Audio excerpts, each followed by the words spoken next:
Welcome to Built to Win, the podcast created to help you level up your business game by developing a success mindset that's made for the long run. In this episode, The Unfair Advantage, Neora's Jeff Olson and Deborah Heisz talk about their shared and individual journeys in the personal development space, how it brought them together, and how it truly can provide an unparalleled competitive edge in life. Hello, welcome to another episode of Built to Win. I'm so excited to be here talking to you guys today. And I have with me Mr. Jeff Olson. It's going to be an exciting day for both of us because we're talking about something that's really, really near and dear to our heart, which is personal development.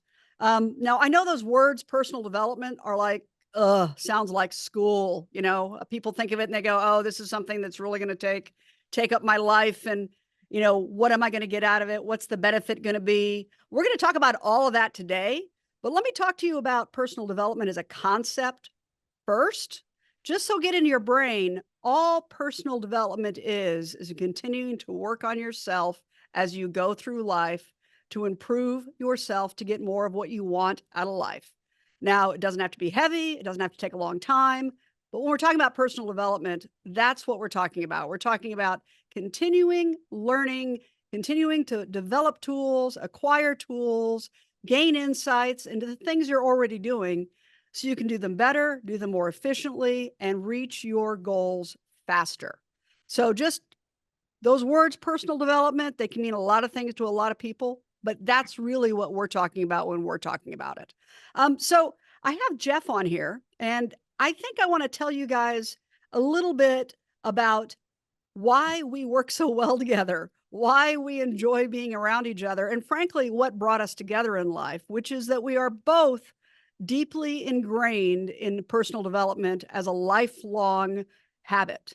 In fact, we met because I was working at a company that was publishing The Slight Edge. And if you guys haven't listened to our podcast episode on The Slight Edge, you need to go back and listen to it. It is a foundational book on how to achieve success at everything in your life. It's a philosophy you need to apply. But Jeff's book was being published by the company I was working at, and I got the opportunity to read it. And it was a wow moment for me. And he and I got to meet each other through another project at the same company. And really, we've been friends ever since.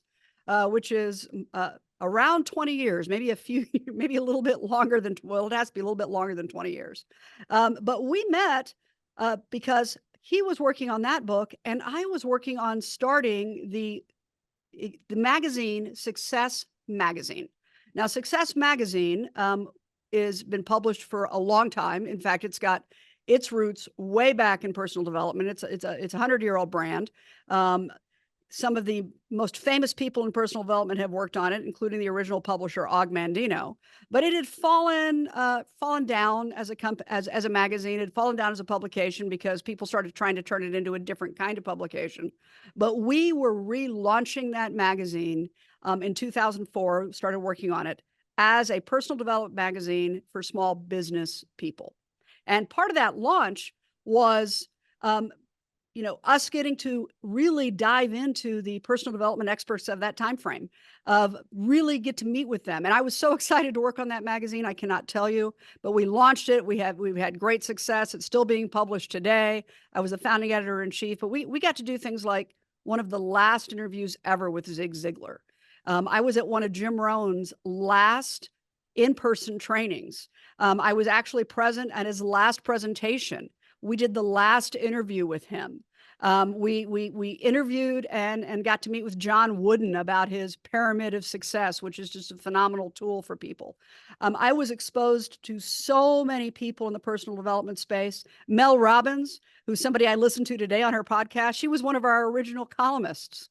So for me, I was able to surround myself with personal development. I was the editor-in-chief of the magazine. I got to pick everybody's brain.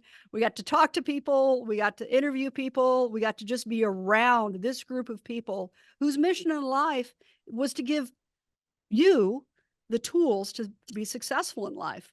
And through that process, like I said, I met Jeff, who was working on The Slight Edge. And Jeff has has an additional background in personal development where he was able to work with all these people. And it made a big impact in his life, which was he started a television network focused on personal development. Jeff, I know that was a really long introduction before we got to you, but I think it's really important about why did you do that? Why did you found a television network on personal development? How did you get there? And what led you to have this be really your mission in life, helping other people succeed? Well, Deb, thanks a lot. First of all, Deb did a great job in launching Success Magazine. There's a person in the personal development world named Napoleon Hill. And what Napoleon Hill did is he circumvented the rule for 20 years, interviewing the 500 most successful people. And he broke it down to the things they have in common. It's a great book to read, kind of a difficult book to read. But with that said, to a certain degree, Deb got to do the same thing. She got to spend time with people who had become experts in their area. It could be finances, relationships, health, whatever it might be that matters in people's lives. And so that's a great insight to it. And so she brings a lot of experience in this area to it. For me, I always saw personal development, it was the unfair advantage. One thing I learned along the way as I started becoming a student, not just a user of personal development, but a student of personal development. What I mean by that is, what is it? And what I did find out was something that amazed me depending on what research organization you went to, they would tell you anywhere from 8% to maybe as high as 15%, but never higher than 15%. People were doing things to evolve their life better, reading books about their health or their finances or their relationship or their career or their goals, anything to advance you. And so what I realized real quickly, this is an unfair advantage. I can literally put myself ahead of 85% of people by just doing one thing. And another report I read at the time is about 60% of people, when they get out of school, never read another book. I go, wow, this is getting a lot easier, to be ahead of the masses. And think about that. So getting out of school is maybe high school at 18 or college at 22, and you got the vast majority of your life ahead and you know it all. That's really foolish, And so what I realized is by leaning into personal development, I can make myself better. I can make myself special. I could separate myself. I've always said successful people do what unsuccessful people are not willing to do. And what I see in personal development is I saw that somebody spends their entire life learning something, and then they write a book about it.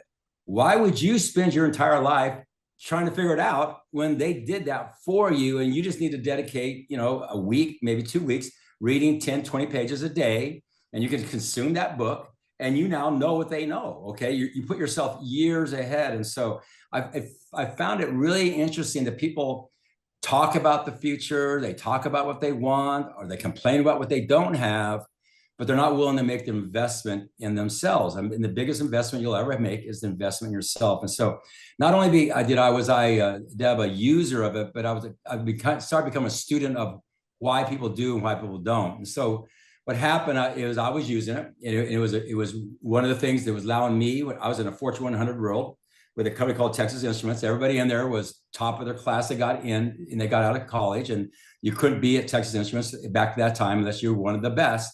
And I was blessed enough to get in, but I watched the best quit trying to be the best, and I kept going down the path of trying to make myself better. And no wonder why I advanced faster than pretty much any other people. It wasn't that I was smarter. It wasn't that I had any other insights. It's just I kept going down the path of making myself better. And so, I think it was Abraham Lincoln that said it a long time ago. He said it best of anybody. He said, if I had 6 hours to chop down a tree, I spend 4 hours sharpening my axe. I spend 2 hours chopping the tree down. What he meant is work on yourself. You see, what everybody else does is they'll spend 6 hours with a dull axe, meaning they're dull. They haven't sharpened their axe, and they'll just beat on that tree, and they'll finally say, "Hey, I can't do it." Well, what they hadn't done, they hadn't worked on themselves. And so I just became a big student of it myself. Then I started becoming a big teacher of it to people, and I started building organizations and companies that was really one of the most important things we did, build people.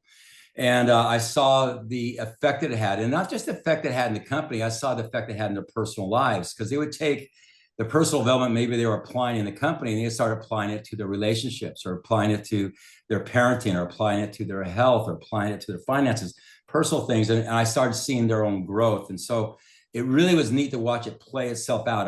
It's almost like I had this test tube going on this, with people. And so I just was in the process where I was the CEO of a company where I'd launched a satellite network where I was just talking to all of my people around the world, okay?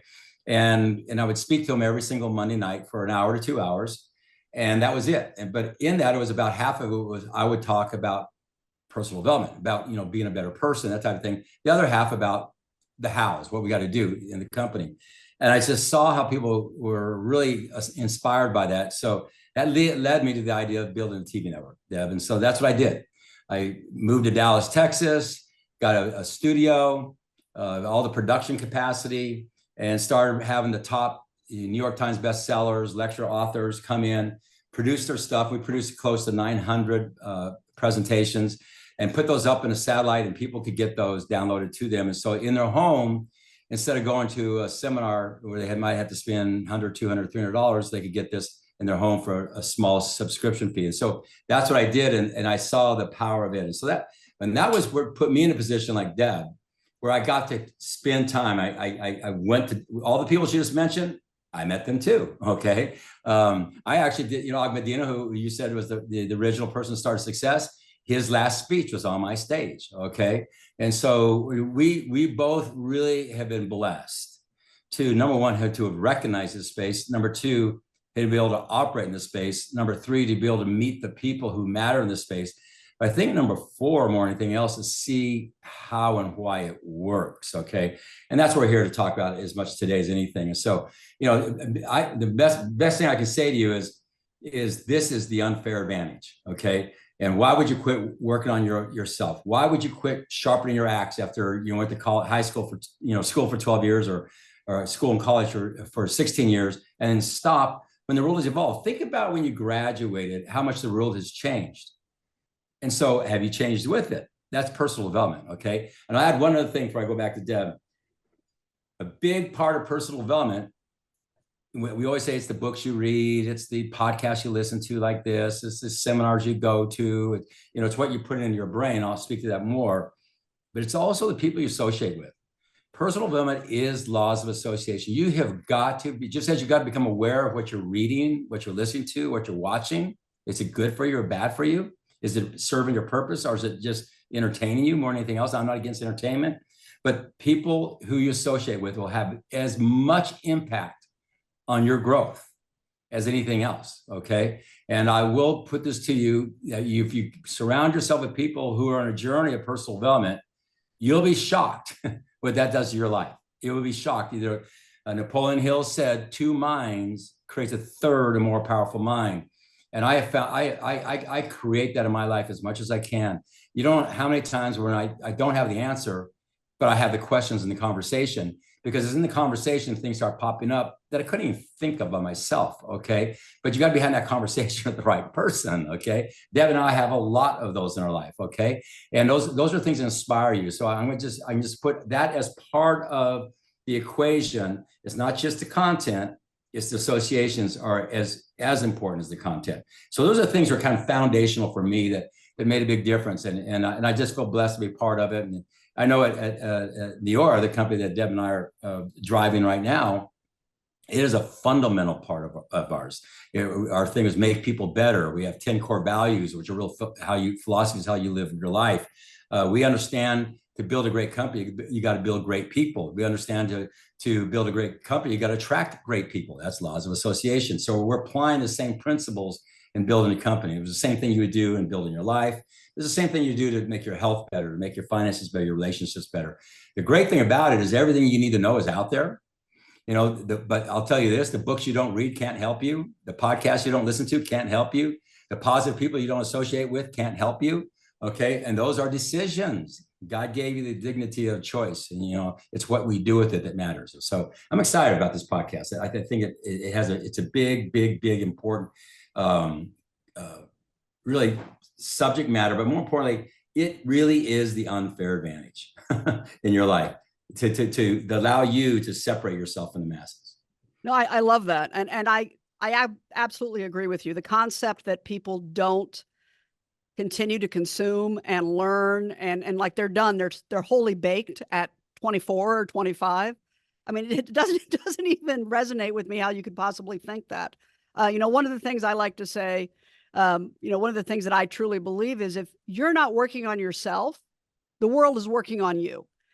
It's that presence of what you're doing, what you're trying to accomplish, how you're going to go about your life, what things are important to you, how you're going to prioritize. A lot of the things we talk about on this podcast, all of that requires awareness and it requires putting more into your brain than entertainment. I mean, I love movies. I love television. Those people who know me know I love that stuff. But I also love being engaged and probably love more being engaged in a productive dialogue, putting new ideas in my head, having new ways to solve problems. And personal development gives you the tools to access that. Jeff touched on this, Hill's book, Think and Grow Rich, which is probably one of the more difficult books to get through because of the time frame in which it was written. Most of us don't read 1920s English, 1930s English. But that concept that he went around and talked to the most successful people about how they got to be successful and wrote it all down. We can all do that right now, but we don't have to actually go sit down in an office with them. We can turn on our iPhone or our computer or open up a book and get that same experience. I was listening to a podcast yesterday and Jeff and I had a conversation about some of the stuff I learned just yesterday in a podcast about some about some management things and some culture building things in the company. And I wouldn't have had those ideas if I hadn't spent my 20-minute drive in listening to that particular podcast. So for me, it's critically important to continue to expand your brain and the way you're thinking. And I like that concept of it's the unfair advantage because it actually is. What is it? Successful people do what unsuccessful people won't. It just feeds right into that concept, which we've all heard. The first real personal development book I read was because I was having a problem at work. I was having trouble communicating, transitioning from being an employee into being a leader in my mid-20s. It's one thing to be an employee. It's another thing to be a leader in the company. And I actually read John Maxwell's 21 Laws of Leadership, and it got me thinking. And that was really my first true introduction into thinking of it as, oh, this is something I need to do to advance my career. I'd read lots of personal development before, but I think it's the first time I really truly made the connection. And I read lots of other books at that same time, but that's the one that stuck out. And, Maxwell's written a bunch of books, but if you're going to read one, that's the one you read. 21 Laws of Leadership. That's kind of the foundational piece of his. What was the first book you read? Or what was the first one that you remember that said, hey, this really, really hit me as something I need to pull into my life? For me, early on, I was reading more about health. So I don't remember what they were. Okay. Mm-hmm. But that's kind of where I started. I think everybody starts where their interest is at. Okay. Yeah. And, but that led me, and I can't even think what it was. I know the first book that really hit me was the simplest book you ever read. And that was called Seasons of Life by Jim Rohn. It was a simple book, but it really got me to thinking about the importance of your philosophy. And how you form your philosophy, and philosophy is just everything, books you read, that time. How you hold it's real important, how you hold it and how it affects what you do. And so that was a book that triggered me. It really triggered me hard and got me going deeper. And then for me, my first years, that was really interesting. So I'd go how to for a while. And all of a sudden I'd go down the spiritual road for a while. And then I'd go down the health road for a while. And then I go down the autobiographies for a while. And, I didn't bounce around very much. I got caught in the spiritual road for almost 2 years, just reading all, the conversations with God and the 10 insights and all that stuff, reading all that stuff. I guess I was searching at that time, trying to find my, what's important, what's meaningful, and who I'm at, what do I matter here? Okay. But so there was all different times, those things that happened to me. But the interesting thing is you can learn something in health and apply it to your finances. It's kind of weird. It doesn't make sense, but it does. Because there's fundamental principles. And that's, when I wrote the book, The Slight Edge, I was trying to get that across is The same philosophy that's going to make you healthy is the same philosophy that's going to make you successful. Same philosophy that makes you successful is going to be the same philosophy that's going to make you a better parent.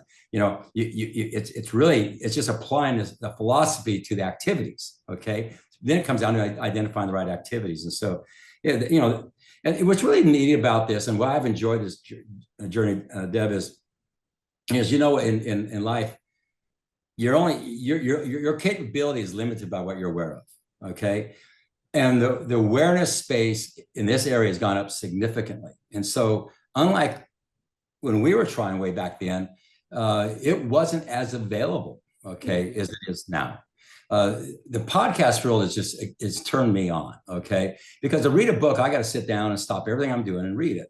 Podcast is called personal development on the go, okay? And might not necessarily be perfect because you're now finding yourself multitasking, which doesn't get you the best connection. But I will not work out. I work out every day. I will not work out without listening to a podcast. And what I love about the podcast world is it hasn't very little has it gotten invaded by negativity. Think about it. Find me a negative podcast. I'll find you a lot of negative books. I'll find you a lot of movies, a lot of negative music. But the podcast world to this day has stayed over in the positive thinking. And so it's really neat that you can, do your life, drive in, do things, and feed your brain with this information. So it's way different than it was back then. But again, back to what I was saying, it starts with awareness, but then you have to have access. And that's what I was getting to. Access to personal development is so much easier now than it used to be. Okay. But it's what you're going to do with it. And that's what saddens me. I always tell a story. You think of a child in Africa, let's just say one of the really bad places in Africa to live. And here's a child who wants to read. They're aware they want to read, but there's no books. And so they can't read. There's no podcast. They can't listen. So they want to evolve. They have a desire to learn, but they don't have access to it. When you have access around you, positive books, positive podcasts around you, and you choose not to access it, you're worse than that child because you don't even have the want. I mean, you are literally put yourself at that level by choice. That person's there by circumstances.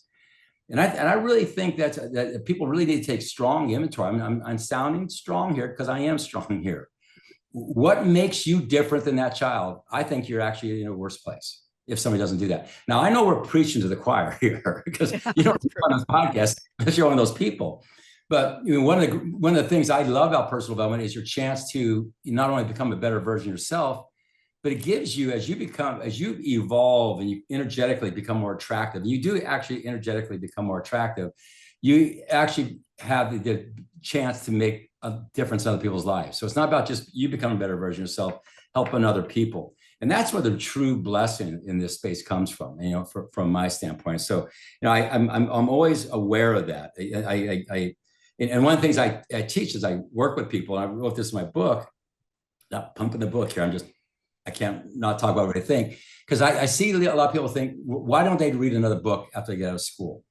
Why does 85% of people not engage in the most obvious thing you should engage in? Okay. And so I just said, let me ask you, can you do 10 pages of a good book today? Not a bad book. Okay. It's got to be a good book. Okay. It's something in your life that you want to get better at, whatever that is. Okay. 10 pages of good book a day. That's something you can do. That's very doable. Okay. Think about that. You do that. Let's just say you do it 300 days a year. We'll take 65 days off. Okay. That's what, 3,000 pages? That's about 12 books.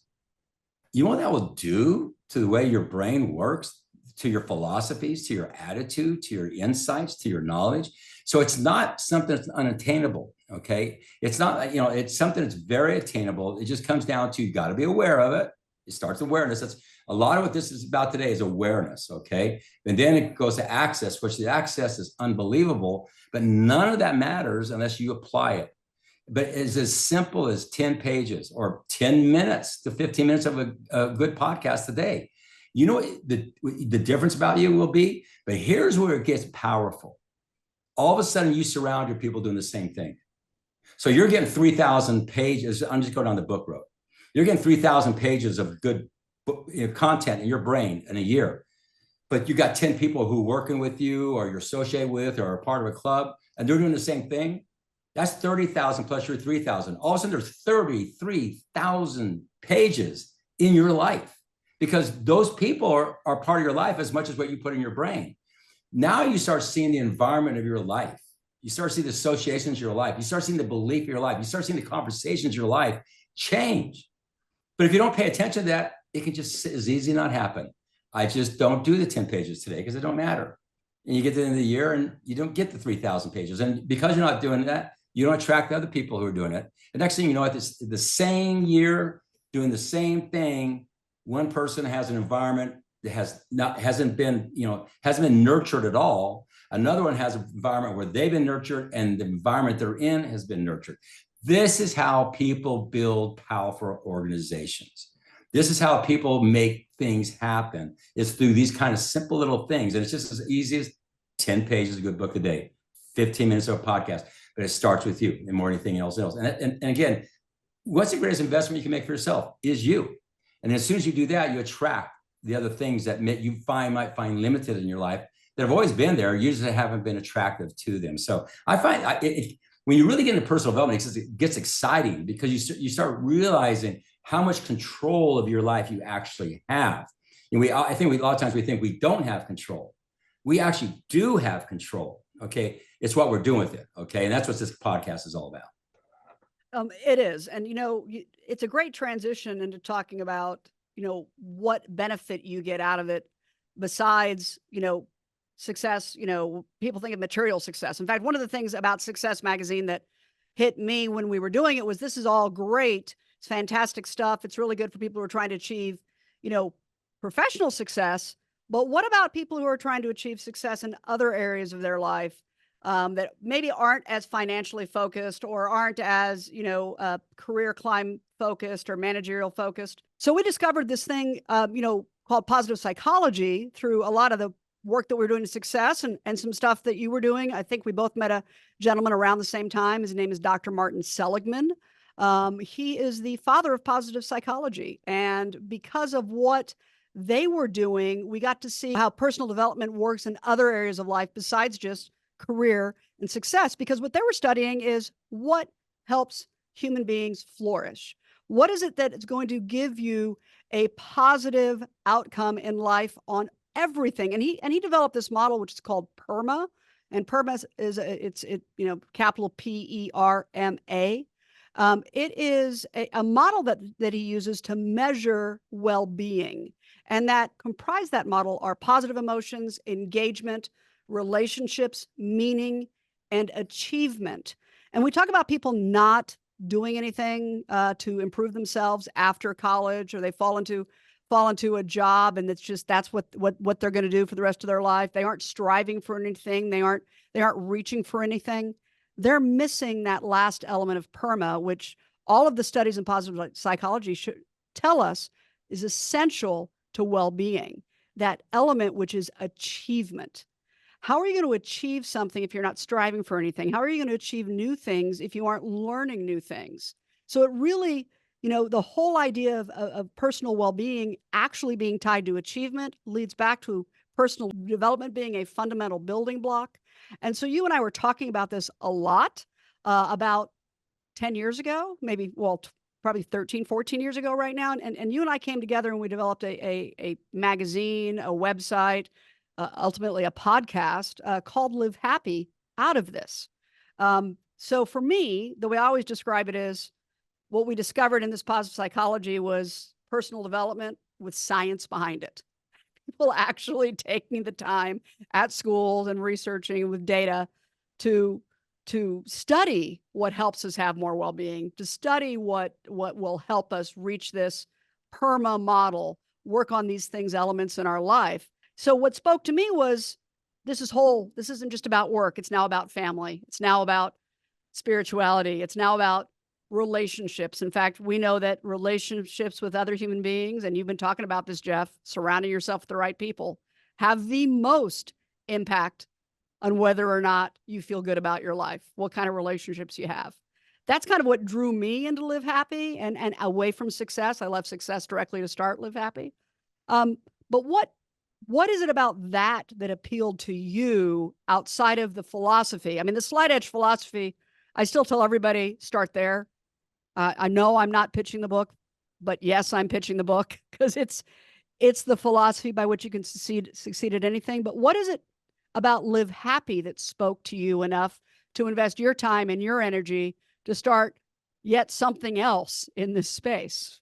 I remember back then, Deb, very clearly, because this thing called wellness or positive psychology, it started coming over the horizon.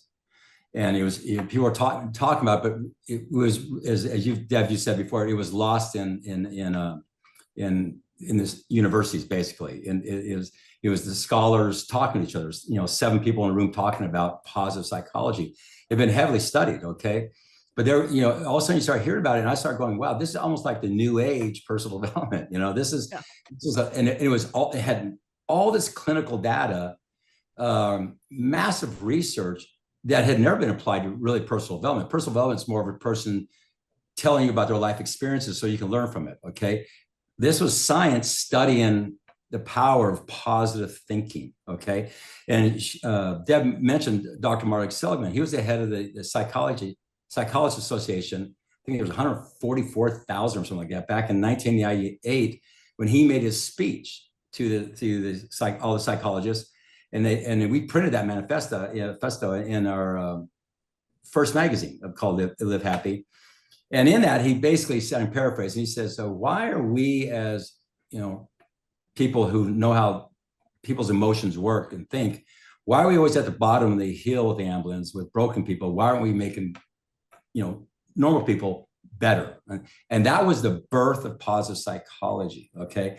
And that really intrigued me. I just thought, wow, this is something that is more applicable, something that more people will be drawn to. So I got excited about it because for me, I thought a lot of people looked at personal development like 13th and 14th grade, and where it was something that, is something that who doesn't want to be happy? And if you ask parents, do you want your kids to be rich or happy? They'll say happy, quite honestly, most of the time, good parents. Okay. And so, I just saw this as something that it would attract more people. It attract more than the 8 to 15%. There's a bigger crowd. And in doing so, those people would be more open to even personal development, because this is a part of that. Also, what I found is it's something that's easy to do. I mean, when you start really studying what it takes to be a happy person, it is not big. This is not like going to graduate school. And this is something you can do, and it's pretty attainable to anybody who's willing to go through some simple things. And it's easy things to do. Okay. It's not, you don't have to make a big investment. So it really got me excited that this was something that was more applicable and appealing to the masses. It was something that the masses could do, and it's something that would have a huge impact on their life. And it would also be something that would inspire them on to get involved in more personal development type stuff. So to me, that's why I got excited about it. We came together, as Deb said, and launched Live Happy. It's now one of the most successful podcasts in that space, if not the most successful one. We also funded and started an organization called IPN, International Positive Education Network, which is the top professors around the world in psychology come together to try and create positive psychology. Because even to this day, 1998, so that's what, 26 years ago, positive psychology was invented. I believe still for every 16 or 17 books written on psychology, one's positive, 16's negative, okay?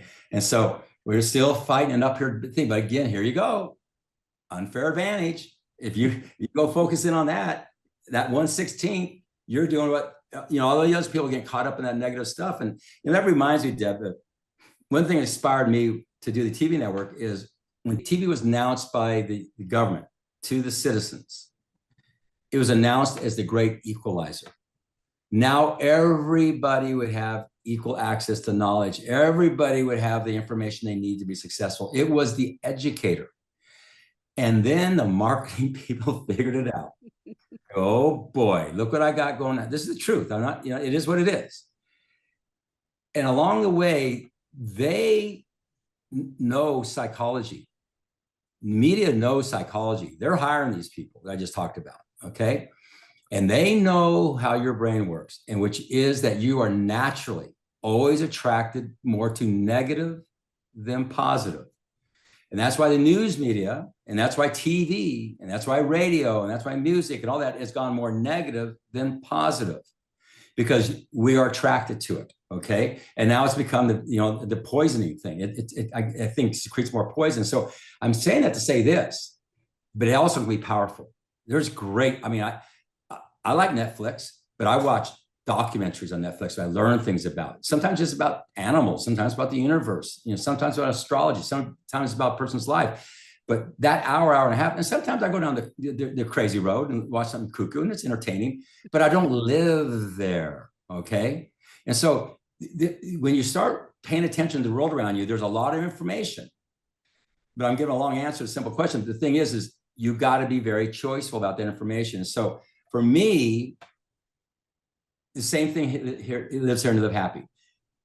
Happiness is a part of the psychology, well-being, but it's also there's other negative side to it. Okay, so we as a people, what we're grateful for is we're pushing positive information, and live happy, positive psychology, things that affect people's lives, and that's a choice that people can make. And so, again, this is back to competitive advantage. I mean, just think about it, because Deb can give you statistics. I mean, a person who invests in their happiness, what it does to their health, their longevity of life, their productivity at work, their relationships that flourish and thrive.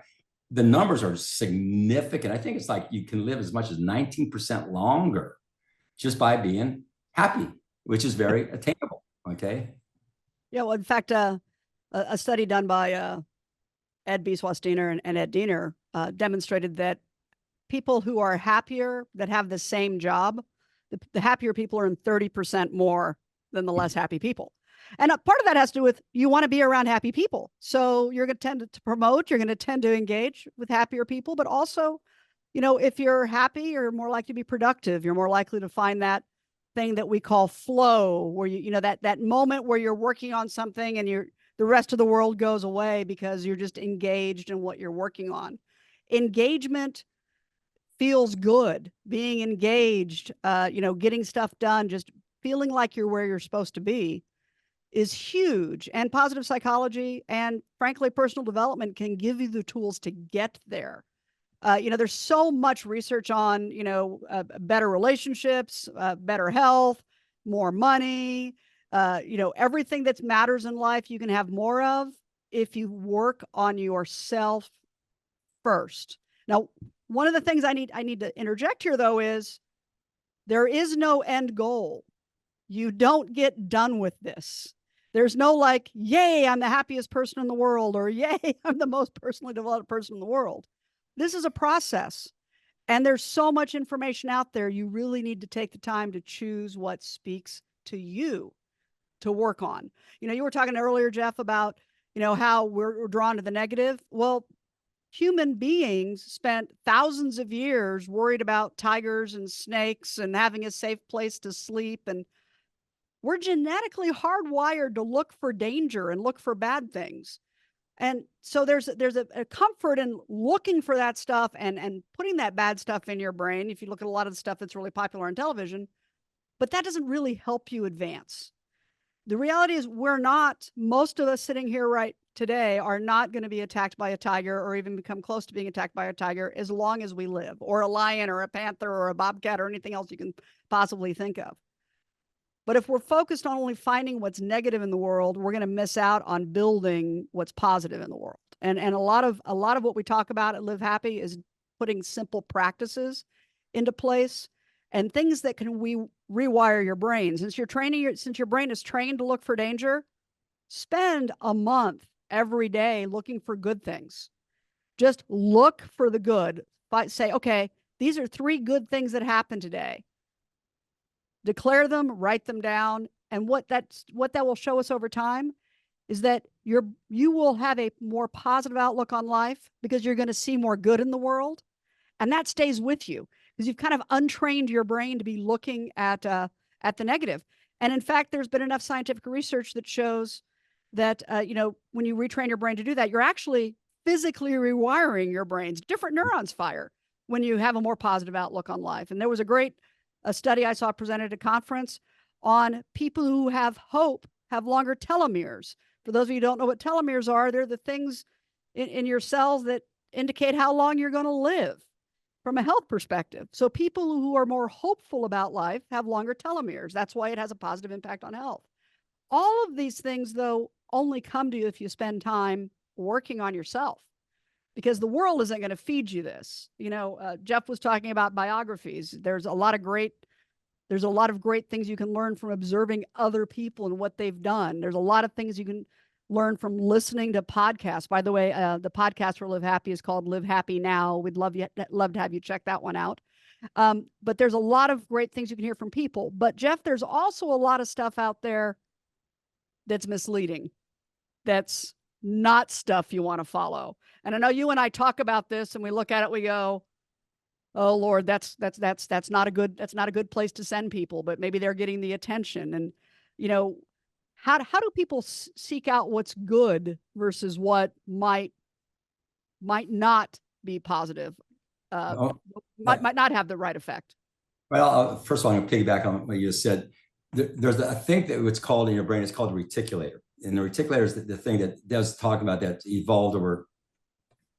Your brain's only really seen a safe world for maybe a second of your life, okay? It's been seeing a very negative world that you had to live in protection, okay? And that's what the media and everybody understands, is that you will naturally go to negative before you go to positive. And that's why they feed it to you, okay? So again, if you just say, I'm gonna be one with the world, you're in trouble, okay? You've got to create your world. It's all around you, the positive stuff, okay? Which means there's a lot out there. You got to become aware of what's out there, because what you read, the podcast you listen to, the people you associate with, it does affect you. What you don't realize is what you're doing right now you're hearing us through your conscious brain. But behind your conscious brain is this real powerful thing called your subconscious brain that's really drives everything. And your subconscious brain doesn't think, it only does. It's a slave to your conscious brain. So you got to always ask yourself, what are you telling it? Are you telling it positive things? You're telling it negative things. Are you telling it what you want? Are you telling it what you don't want? Okay.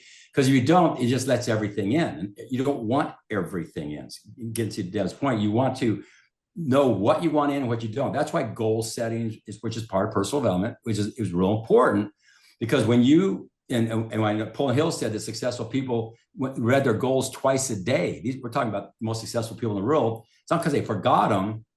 Their conscious brain was a reminder to their subconscious brain of what they wanted, so that these thousands of things hit them every single day, and most of them didn't serve what they wanted. It blocked it, and it only let in those things that served it. Okay, so you understand, it's coming at you, good, bad, and indifferent, from all directions, media, people, all that.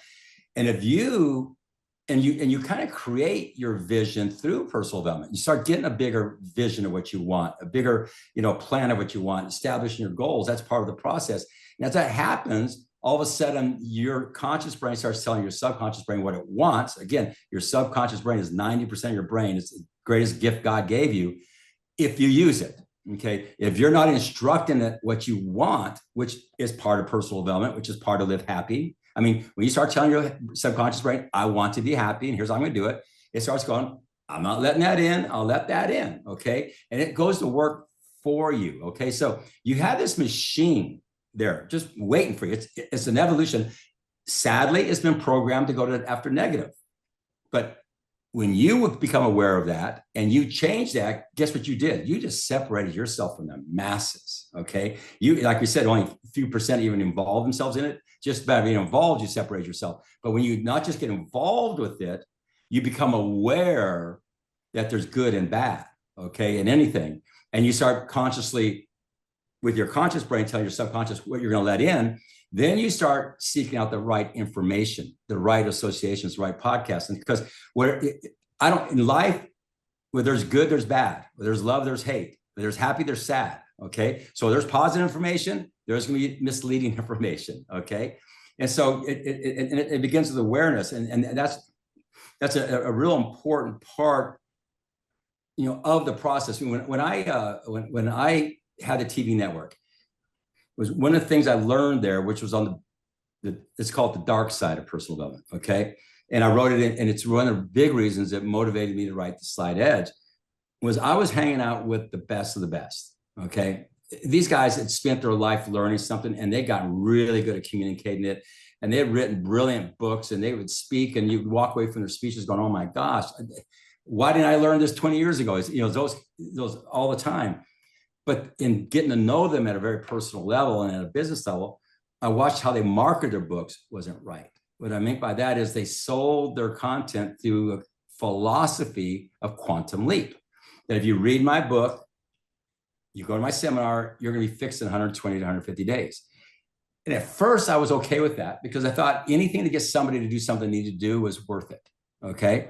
But then I got to watch it kind of manifest itself. And also I saw people who made the decision to read the book, made the decision to apply the content. The content was good. This person spent their lifetime learning about it, presented the content. The content would work if you did it, but it was marketed so you would get it because we want instant gratification that if you do this, you'll be fixed in 90, 120 days. And guess what? They get there and they wouldn't have the results they thought. So they would do two things. Number one, they started not believing in the content. The content was just fine. But then you got to the worst place because they lost belief in themselves. They go, my gosh, maybe I can't do it. Okay. And when that happens, that's the worst thing. So The Slight Edge was the anti-quantum leap book. So the biggest thing I'm going to tell you is it's not so much the content, it's the application. Deb just said it's a lifetime. You diet, you eat healthy for a lifetime. You live a positive life for a lifetime. You consume personal development for a lifetime. You do things that make you happy for a lifetime. These aren't things you do for 90 days. And when you take the pressure of quantum leap off, that you got to fix it right now and understand this, it's a journey. It's not the destination. It's a journey. Okay. Then the content just starts to work. And so that has been my biggest, sadness in this industry. And one of my biggest goals is to get people to get out of that mode of, of course we want to fix things and of course you're evolved, but understand you're engaging in a lifetime journey. That's the biggest thing. So Deb, when you're asking what to be looking for, what I'm looking, don't look for instant gratification, look for a lifetime, method, a lifetime habit that's going to make a difference. And imagine yourself as a parent and your child watches you doing these things and they're watching everything you do. I didn't get to see that growing up. I can only imagine what a child watching a parent who every day is engaging in personal development in different areas and listen to positive podcasts, not only how that person is as a better parent, but watching how they're doing it, how that gets that child, interested in that and engaging in that and becoming part of that. And so, I know with my daughter, she's big into this area and I didn't really teach it to her. She just watched me. And I didn't realize how much she was watching. And that's just many parts of what she watched. She does way better than me now. And that's what you want. That's probably one of the greatest blessings you have in life is when you see your child doing certain, things better than you because they learned earlier than you did. Okay. So again, back to it's a lifestyle. But when it becomes a lifestyle, it becomes a lifestyle to other people around you. That is really the blessing of it. Yeah. And I think it's really important for everybody to understand that not everything works for everybody. You got to give it a chance. But the flip side of that is don't give everything a chance all at once. I mean, this is not hey, I'm going to fully engage in personal development at the expense of the rest of my life. It's something you add to your life. When you talk about 10 pages a day, I've evolved. I still read, but I've evolved because of my pockets of time to a podcast listener. I listen to a lot of the same people on podcasts who have written books. Because it's consumable in a way that I can actually get it done while doing something else. Personal development, what you're doing is you're developing better habits. Personal development itself is a habit that helps you develop better habits, and create new thoughts and have you examine your life in a different way sometimes. And some of it is, some of it you got to be careful of. I mean, there's yeah, it's not that I don't believe in the law of attraction. I just believe the law of attraction doesn't occur if you read a book and sit on the couch, right? You've actually got to get out there and put into practice not just what's in your brain, but it has to manifest itself in your life in some way, shape, or form. So it's got to become a deeper, more ingrained piece of your life and your personal philosophy. And it does all come back to philosophy. Fill your head with good stuff. If you're not working on yourself, the world's working on you. When you become a better person, you have a better impact on your family, a better impact on your community, a better impact on the people around you. You become one of those good people that people want to be around and want to have conversations with. And it's a really fulfilling experience when that happens to you or happens for you. So with that, Jeff, I think this has been a great conversation. You and I could talk about this for hours and hours and hours. We frequently do. But for those our listeners, come back and listen to us next week.